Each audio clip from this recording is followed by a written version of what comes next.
Al Pacino is opening up about going broke late in life. In his recently published memoir, Sonny Boy, the Oscar winner reveals he lost $50 million after his accountant mismanaged his funds. 50 The million? corrupt accountant went on to serve 7.5 years in prison for running a Ponzi scheme, but not before leaving Pacino without money in his 70s. The actor writes, "I wasn't a young buck, and I was not going to be making the kind of money from acting in films that I had made before.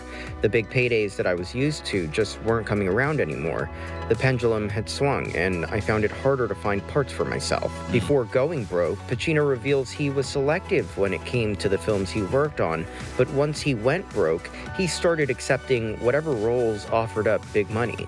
I've always learned in business that you have somebody watching your money. Then you have somebody else watching the person that's watching your money, just to make sure you don't run into any situations like what happened with him. And then he's in his 70s. You got to invest that. You got to insure it. That's a lesson. You have to learn that. He also began doing commercials.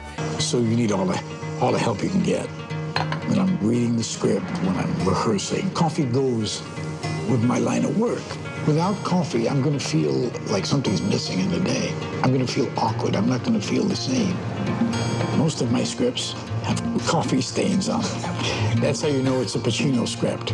Wow. Pacino writes in his book, "Jack and Jill was the first film I made after I lost my money.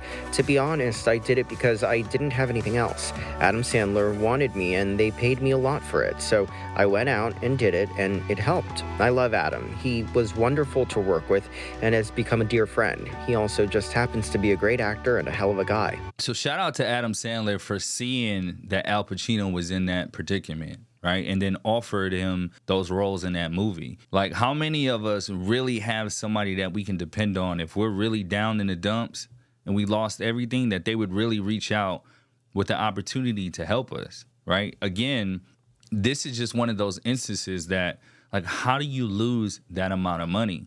Obviously, he probably has a mortgage, he probably has a car, he has all these expenses that are coming out of his account.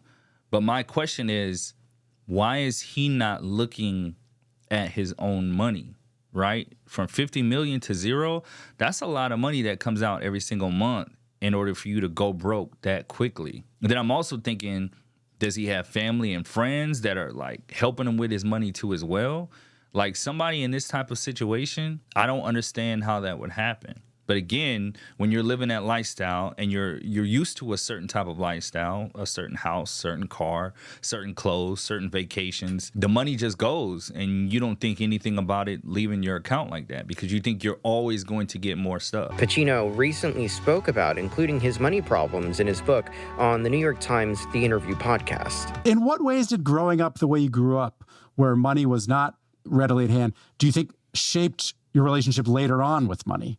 You know, I'm the kind of person, I think, that if I don't understand something very well, I just avoid it. There's no sense. If I have a need to learn it. He said if he doesn't understand something, he just doesn't learn it. Financial literacy is important for everyone to know, specifically a man too. Like, you got to know where your money is going. You got to know about investments. You got to know about putting money away, and you got to know about stacking money for the future too as well. You have to have a better excuse than that, right? Now, I loved his characters in Scarface and everything else that he played in. The Godfather, it's just outlandish. It just made me think like he was relying on everybody else for his financial situation. Not as far as making the money, but he was relying on that accountant to say, hey, like, you can't spend this money right now. You can't check this. You can't do that. Nowadays, how the economy is, you got to know where your money is going at all times. Actually, my father, who I didn't know really, he was an accountant. And a very good one, apparently. So he sort of knew. He'd have to, wouldn't he? I mean, but I moved away from that only because I was always into my work or other kinds of things that had nothing to do with money, except, a fool, whatever that saying is, that was very applicable. A fool and his money are soon parted. Yeah, are soon parted. He even said that his dad was an accountant.